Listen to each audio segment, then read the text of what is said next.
Equality of women in Africa. This is a big subject.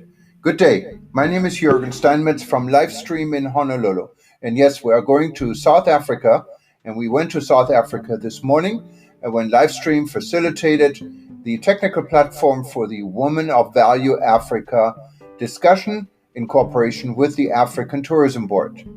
This podcast is to listen to the Honorable Minister of Tourism, Mmamoloko Kubayi-Ngubane, the Minister of Tourism for South Africa, and her take on this subject. Enjoy. I would like to introduce our Minister, Minister Mmamoloko Kubayi-Ngubane. She is the Minister of Tourism for South Africa. I'm not too sure if she is already in. If we can just check if our minister has arrived. I've long been here, Dimakatso. Thank you very much, my honorable minister. You are so welcome. We are honored to have you today in this platform, celebrating women and also celebrating women in the tourism space together with you. We would like to say this is your platform.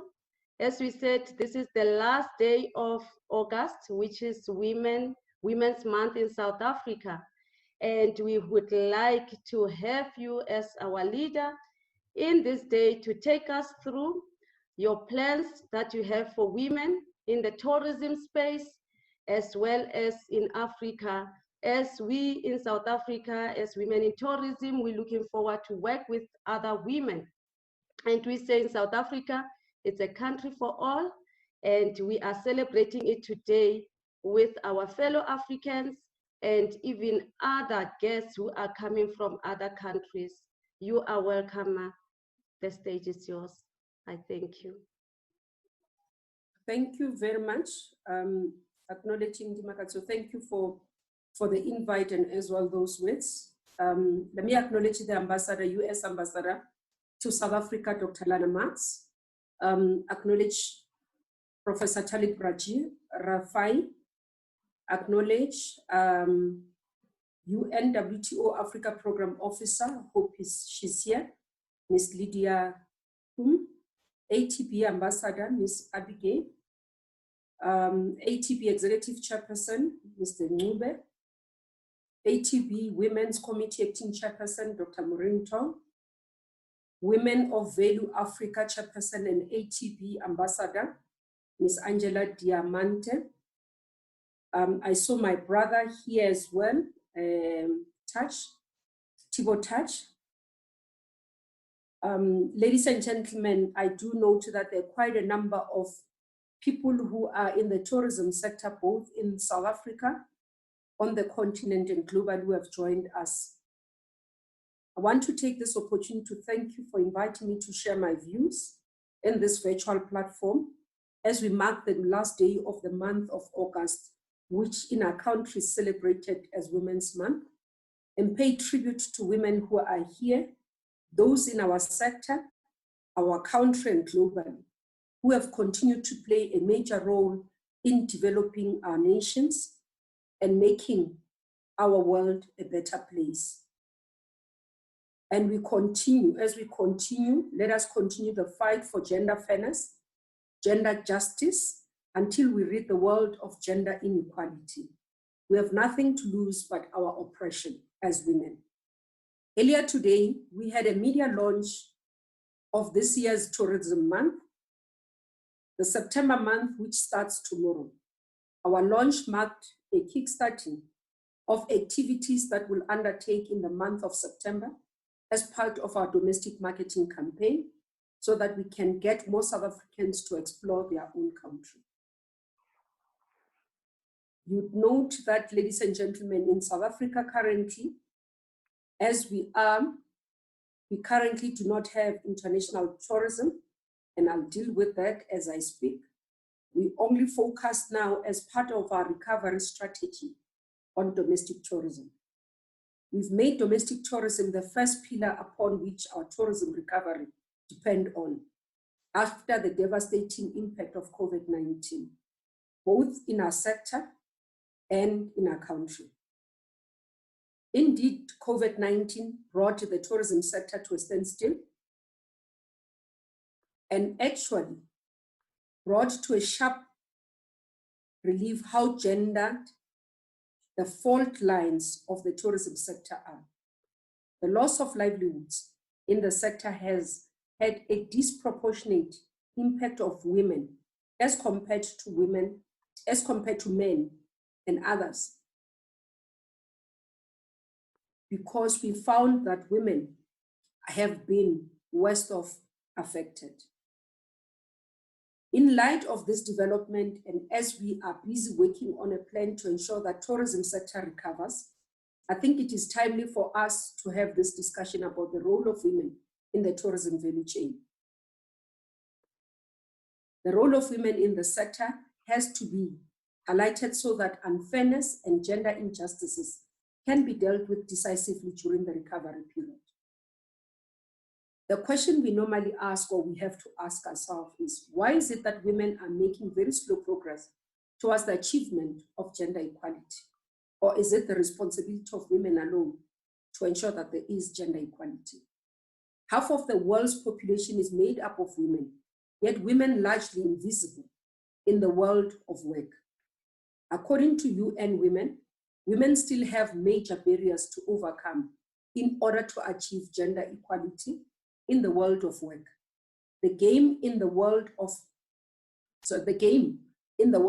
has been rigged against women, and this is demonstrated by the following, amongst other things. Globally, over 2.7 billion women are legally restricted from having the same choice of jobs as men. Women remain less likely to participate in the labor market than men around the world. Labor force participation rate for women aged 25 to 54 is 63%, compared to 94% of men. Women are more likely to be unemployed than men. Women are overrepresented in informal and vulnerable employment. Globally, women are paid less than men. The gender wage gap is estimated to be 23%, meaning that women earn 77% of what men earn. And the situation is even worse in developing economies. Women bear disproportionate responsibility for unpaid care and for domestic work in their households. The aforementioned issues are clear demonstration that the odds are heavily stacked against women in the world of work. However, the tourism sector is one of the few sectors in which women's participation is higher than that of men. According to the International Labour Organization, women account for between 60% and 70% of global tourism labor force. Despite this high numerical representation, women's participation is not reflected in the roles that women play in the technical or managerial leadership of the sector, so that women's work in tourism is dominated by informality, high staff turnover, long working hours, subcontracting, flexible working condition, the prevalence of casual workers, and seasonal variety in employment. There are organizational and structural characterization of the tourism sector. According to the ILO, that makes women's working condition a challenge, and this includes the following. The first one being the tourism sector has a highly variable demand cycle, which imposes unsocial working hours on employees and can make shift patterns unpredictable, both of which are difficult to reconcile with family and care responsibilities. The second one is seasonal work can demand very high levels of time commitment during some part of the year, while offering little or no work during the off-season.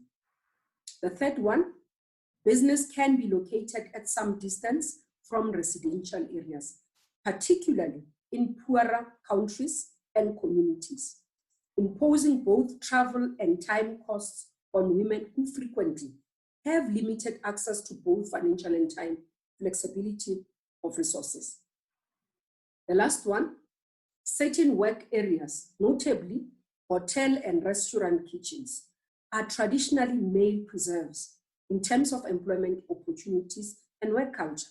And this can act as a major barrier to female access and opportunity. The above, ladies and gentlemen,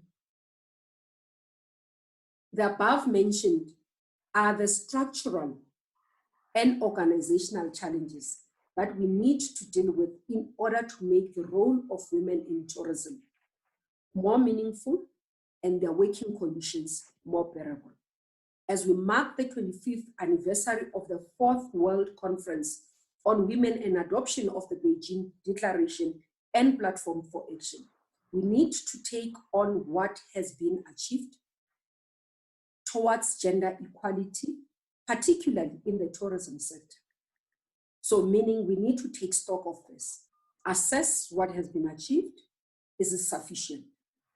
The Declaration and Platform for Action outlines a set of action that government and other societal stakeholders need to do to achieve gender equality. And this includes access to decent work and closing the gender pay gap, rebalancing of the care workload, ending violence against women, reducing maternal mortality rates, and realizing sexual and reproductive health and rights, and participation in power and decision-making at all levels. This is commonly referred to as gender mainstreaming, and it is incumbent on all of us to make it a norm in our daily practices in all organizations, whether in government, whether in private sector, whether in non-governmental, non-profit organization, and so forth. For our part, the department commenced with the Women in Tourism program in 2013 as part of the platform and as a platform to drive initiatives that support the development and empowerment of women in the tourism sector. This platform recognizes the challenges faced by women entrepreneurs who are often found at the bottom end of the tourism economic value chain. The aim of the program is to create a conversation platform for advancing transformation and integration of women from different socio-economic backgrounds and spectra within the sector towards ensuring that their interests converge on a common and sustainable development goal within the tourism industry. There are women in tourism chapters in all our 9 provinces in South Africa. While it is true that women in the sector are facing challenges at all levels of the tourism value chain, it was decided that the first phase of Women in Tourism initiative should target women who own and operate SMMEs and cooperatives within the tourism and hospitality sector. In this regard, the department has established an incubation program with a number of rural incubators aimed at rural women entrepreneurs to help them manage and grow their businesses. To intensify support for women entrepreneurs, the Department of Tourism has set aside target of 40% preferential procurement budget for women businesses over the next 5 years. In 2013-14 financial year, a study was conducted by the department in trying to ascertain the causes of the less women in executive level within the industry, be it at board level or company executive. And the finding were that of such caliber do not exist. As government then, we took a decision to try and close the gap identified and provide the industry with these women by training them. In partnership with one of our higher education institutions, UNISA, we developed a program that is running for that has been running for 3 years on a pilot.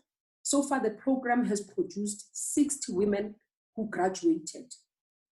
These women today, we are finding them as leaders of the hotels, running in terms of regions, whom we took from being just at the level of entry level of management. Today, they are the managers that are running regional hotels. There is still a lot for us to do, and that needs all of us to work together to achieve gender equality. This work requires both us, women and men, to work together with a recognition that injustice anywhere is a threat to justice everywhere, as Martin Luther King reminded us. I thank you.